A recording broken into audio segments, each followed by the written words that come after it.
We're going to be talking about a simple strategy to remain fully independent NFT artist. He is a prolific artist in the NFT space and has some very wild collaborations, which I think we're going to hear about. Hello, hello, hello. Hi, everybody. First off, thanks for coming out. The weather is terrible, and I love this city, but right now it's ridiculous. So why should you listen to me? I'm going to give you kind of my history, my background. If someone could do me a favor and be my social media person for this talk, I'd really appreciate it. Then we could be friends afterwards and videotape this or something.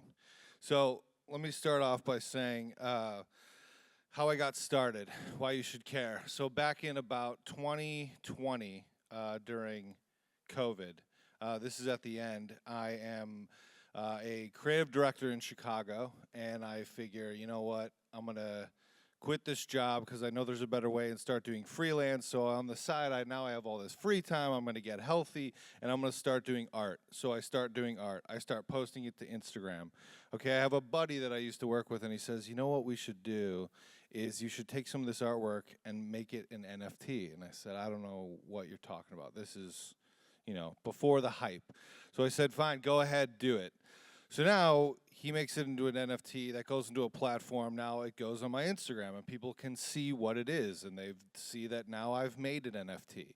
Now what happens is Logan Paul, who is loved and hated depending on who you are, hits me up on Instagram and says, hey, I need a really cool artist who's into boxing. I'm a fan of your work, and I see that you've done an NFT. So I want you to do the fight art when I'm fighting Floyd Mayweather. And I'm like, am I getting punked right now? This is insane. This can't really be happening.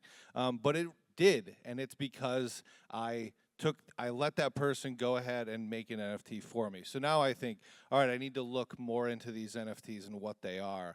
So I continue down that road and learning what it is, and I meet an artist named Javits, who's one of my close friends, and I say, you're very successful in what you're doing. How do you do this?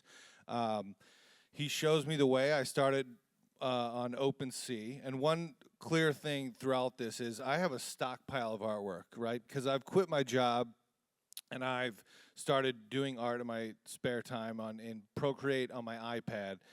So I have a stockpile, and I'm like, how do I sell this, and how do I remain relevant? So he shows me we're going to use a platform called OpenSea, and we're going to mint on there, and we'll see how it goes. But the minting strategy is tricky, right? You don't want to put a whole ton of stuff up, and now you have a shop where if it doesn't sell out, everything collects dust, and people look at it and say, you know what, I don't know about this stuff. Why is it collecting dust? Maybe I shouldn't buy it.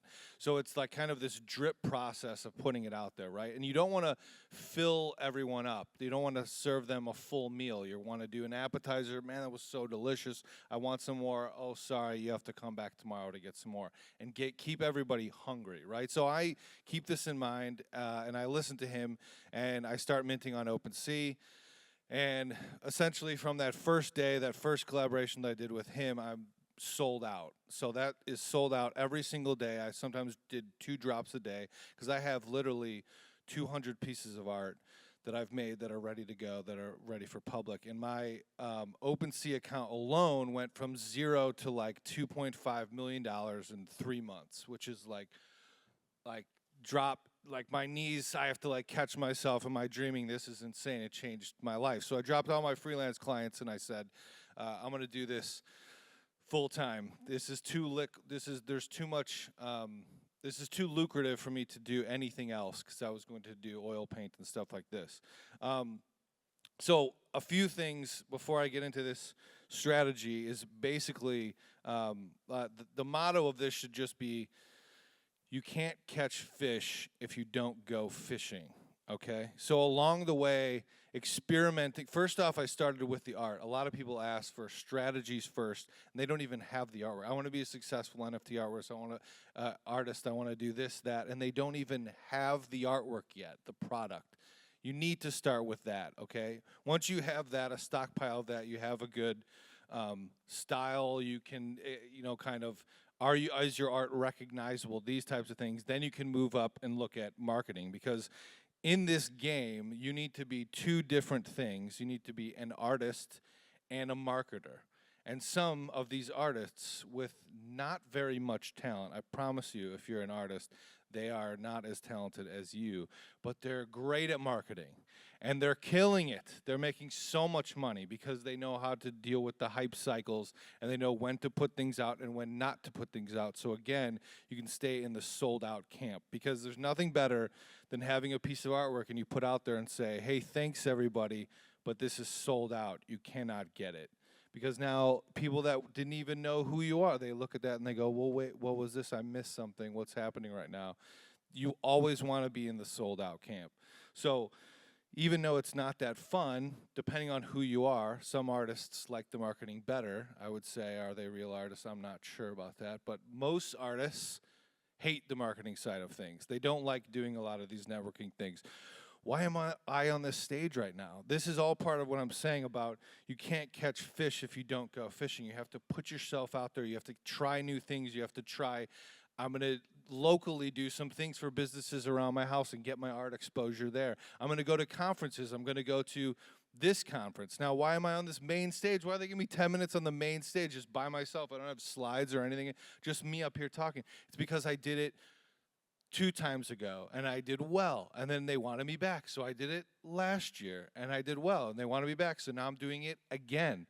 And maybe it's not the most fun thing ever, but I'm going to keep trying. The perseverance is very important. The difference between a lot of the artists that I've met that are extremely successful, when I say extremely successful, I'm talking about they probably don't have to work anymore, ever, right? They have enough money. A lot of it's tied up in crypto, so we'll see how that goes. But in the long, long run, they're good to go forever, right? And they're still in this game and producing things and doing all these same things I'm talking about, because there's something about staying relevant that's like addicting, right? So the perseverance is one of the main things. The difference between an artist who has not made it yet or is not sure how to make it, a lot of times it's really the only difference is perseverance. This person gave up and said, this is just too tough. And this other one just kept going at it. I'm going to try this. And I would say to everyone out there, if you're actively trying to make it as an artist, or specifically an NFT artist, you should be failing hard once a week. Once a week, I had things that I failed on where I would like take a knee in my living room and be like, oh my God, I just missed out on potentially like a life-changing deal. If that's not happening often, then you're not doing enough. If you look back on yourself a year after if you look at yourself 1 year ago, and you can't say, look at that work, I can improve that so much from now, or this person didn't know what they were talking about, you're not trying enough. So I'll sum it up. That's probably my time right there, but you cannot catch fish if you don't go fishing. Perseverance. Thank you, everybody.